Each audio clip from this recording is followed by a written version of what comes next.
Nah, kalau kamu merasa selama ini punya kendala dalam memilih atau mencari pegawai laundry, pas banget, jangan sampai di skip, tonton video ini sampai akhir.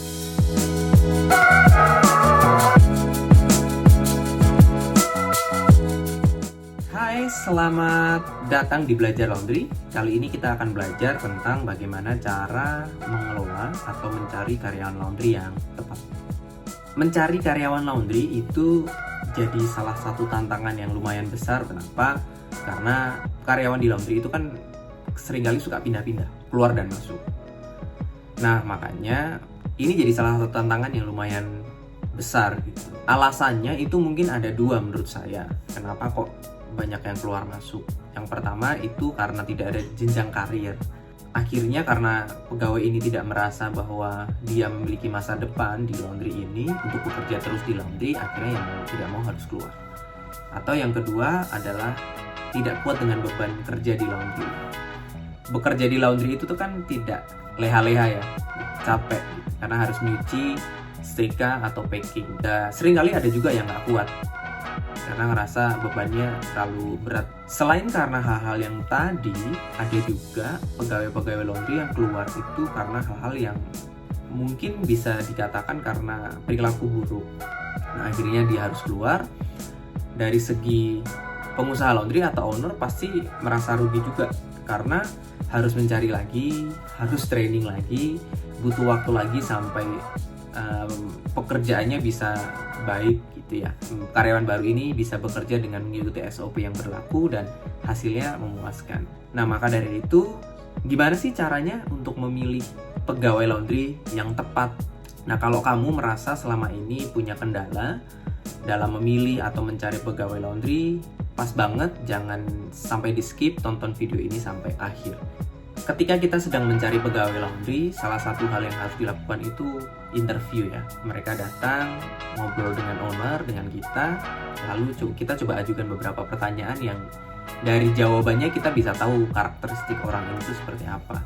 Tapi apakah itu bisa, dengan adanya interview, itu bisa memastikan bahwa pegawai ini tidak akan atau tidak memiliki karakteristik yang buruk? Belum tentu. Kita cuma bisa menebak-nebak pada saat interview apakah orang ini cocok atau tidak. Setelah interview, itu kita harus lakukan, istilahnya adalah masa percobaan. Ini sudah saya lakukan dan saya sudah praktekkan dan berfungsi dengan sangat baik. Coba berikan waktu 7 hari untuk orang ini bekerja atau pada masa percobaan. Nah, selama 7 hari ini nanti akan di-training dengan SOP yang diberlakukan di laundry. Setelah 7 hari akan dilihat ulang. Biasanya kalau saya ada 2 indikator yang harus dilihat. Yang pertama itu adalah dari segi apakah dia itu bisa mengikuti SOP yang ada dan hasilnya, kualitasnya dari segi SOP dia mengikuti dan hasilnya seperti apa. Yang kedua, ini yang nggak kalah penting adalah saya akan tanya juga ke pegawai saya yang lain. Karena saya kan nggak setiap hari di laundry ya. Jadi saya akan minta mereka untuk melihat dalam waktu 7 hari itu kira-kira apakah orang ini tuh bisa diajak kerjasama. Apakah dia punya karakteristik yang baik, apakah orang-orang ini, calon pegawai ini akan bisa memberikan dampak yang positif ke laundry atau justru sebaliknya. Nah, kalau bagus, ya bisa dilanjutkan. Kalau tidak bagus, ya mending gak usah dilanjutkan daripada kita mendapatkan resiko. Maka dari itu, makanya dalam memilih pegawai laundry, seenggaknya ada 4 indikator yang bisa jadi patokan. Kita mulai dari yang pertama ya. Yang pertama adalah pegawai yang suka ngeyel. Dalam masa waktu 7 hari itu, coba dilihat, kita kan punya SOP, kita kan punya standar khusus ya, standar operating procedure atau prosedur pengerjaan. Sebenarnya SOP ini kan dibuat untuk memudahkan, tapi seringkali orang-orang kita, pegawai-pegawai kita itu merasa dengan adanya SOP ini justru makin ribet. Ngapain sih harus ngikutin ini? Kan setrika kan ya gini ya sama aja. Biasanya kan hal-hal seperti itu. Padahal kan kita sudah buatkan SOP itu agar standarnya sama. Jadi siapapun yang mengerjakan, dengan beda orang pun, hasilnya akan sama. Dan itu adalah kualitas dari laundry kita. Nah, kalau dalam 7 hari mungkin pegawai ini udah ngeyel ya, dikasih tahu caranya, tapi nggak mau menerima dengan baik dan mau semaunya aja gitu. Nah, mending tidak usah dilanjutkan. Karena saya yakin kedepannya akan membawa dampak yang tidak baik ke laundry. Yang kedua adalah orang yang suka telat. orang yang suka telat itu salah satu indikator orang yang tidak bertanggung jawab. Dalam waktu 7 hari masa percobaan aja telat, sudah pasti selanjutnya itu tidak akan baik pekerjaannya. Entah itu nanti memang dia akan juga suka telat ketika masuk. Pekerjaan-pekerjaan yang menjadi tanggung jawabnya tidak dilakukan dengan baik. Karena tadi indikatornya waktu dari segi waktu saja dia tidak tepat. Apalagi dengan hal-hal yang lainnya yang mungkin tanggung jawabnya lebih besar. Yang ketiga adalah orang yang suka berpikiran negatif. Saya pribadi punya pengalaman, ada satu pegawai laundry yang dulu bekerja dengan saya, dan dia tuh suka berpikiran negatif. Setiap hari ada aja gitu yang diceritain, dan itu nggak pada porsinya dan tidak sesuai dengan faktanya. Dampaknya adalah dia cerita ke beberapa pegawai lain, dan dia tuh ngujuk-ngujuki atau apa ya, dibilangnya coba untuk mempengaruhi biar pegawai yang lain ini juga berpikiran hal yang sama. Dampaknya adalah ya akhirnya orang ini sendiri yang akhirnya nggak betah dan keluar. Saya lumayan dekat dengan pegawai-pegawai saya ya, cerita-ceritanya itu suka aneh-aneh dan ke pegawai yang lain juga beda gitu. Nah makanya pegawai yang lain kan saya juga tanya, dan hasilnya memang orang ini lumayan provokatif ya, jadi suka cerita yang enggak-enggak, dan kadang-kadang juga cerita yang enggak-enggaknya itu ke konsumen. Akhirnya ya harus diberhentikan, dan menurut saya akan memberikan lingkungan yang nggak baik juga untuk pegawai-pegawai yang lain. Nah mungkin ini juga bisa jadi salah satu indikator yang baik. Jadi ketika ada pegawai yang memang suka nyinyir, kita nyebutnya nyinyir ya, mending dalam waktu 7 hari tadi ketika kalau memang sudah kelihatan orang yang suka nyinyir, mending bisa mencari yang lain daripada nanti kita akan mengalami hal-hal yang seharusnya nggak terjadi dan kita harus hadapi itu.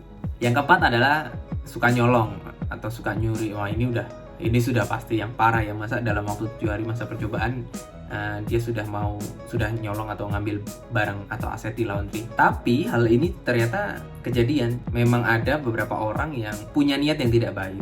Bekerja di laundry itu kan gampang, tidak butuh ijazah, tidak butuh keahlian khusus, selama bisa nyuci, setrika ya bisa masuk. Jadi banyak orang juga yang bisa memanfaatkan hal ini untuk bisa mendapatkan pekerjaan, padahal sebenarnya hanya untuk mengambil barang atau aset yang ada di laundry. Nah makanya buat saya itu penting banget masa percobaan 7 hari tadi, karena selama 7 hari tadi saya bisa melihat apakah orang ini cocok atau tidak. Ya walaupun 7 hari itu bukan waktu yang bisa membuktikan bahwa orang ini setelah itu akan bekerja dengan terus-terus baik ya, ada kalanya juga pasti kan. Nah tapi setidaknya kita tuh sudah menyaring lah dari awal.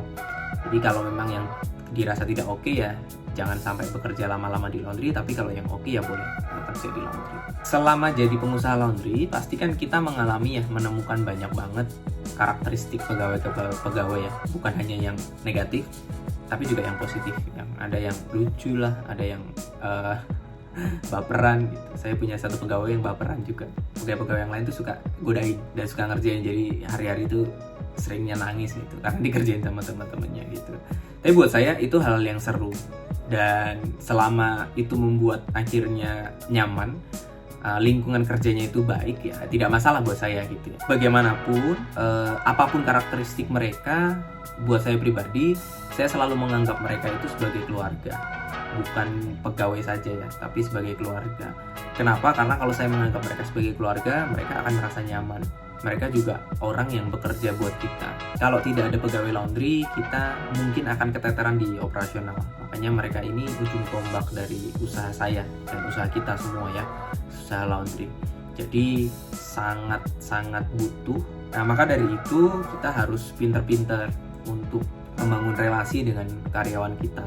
Karena kalau kita membuka diri dan kita mau tahu gitu ya tentang hidup mereka walaupun sedikit, mendengarkan mereka cerita gitu, mereka pasti akan sangat nyaman. Dan kalau mereka punya rasa memiliki juga ke laundrynya, itu hasilnya pasti lebih baik. Dan kita juga bisa punya pegawai yang loyal ya, yang awet, yang pekerjaannya baik dan selalu memberikan dampak yang positif gitu ke laundry kita. Nah makanya itu mungkin hal yang harus diperhatikan. Nah itu dia tadi beberapa tips atau beberapa hal yang perlu kamu tahu ketika kamu mau mencari pegawai laundry. Semoga info-info tadi bermanfaat, berguna juga.